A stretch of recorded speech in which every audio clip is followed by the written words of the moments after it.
Hello everyone, today you have joined the DT Creative Elk YouTube channel.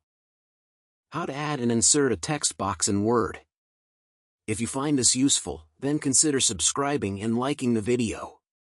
Text boxes are a great way of adding text as you have a lot more flexibility with them.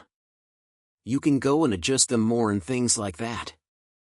So to go and get started, you need to head to the top of Word. There you can and on Insert, and you then need to go over to there you'll go. See the option for text box, go and click on it. Now you've got some options here. I like just come down the bottom and click on Draw Text Box. And you can click, hold and drag and draw it out just like so, and as you can see there it is. You can then go and adjust the shape format settings at the top here, and if we click on Home again you can go and change the font and the size as well, so you can then type in what you want it to go and save.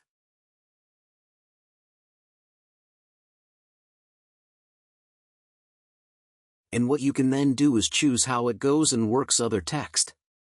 So go and click on the Layer Options button over to the right, and for example you could go and have it set to square.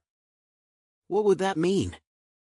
The text will go and move for it, and you can just click, hold and drag to move it, and you can also adjust the size of it as well by using the options on the side.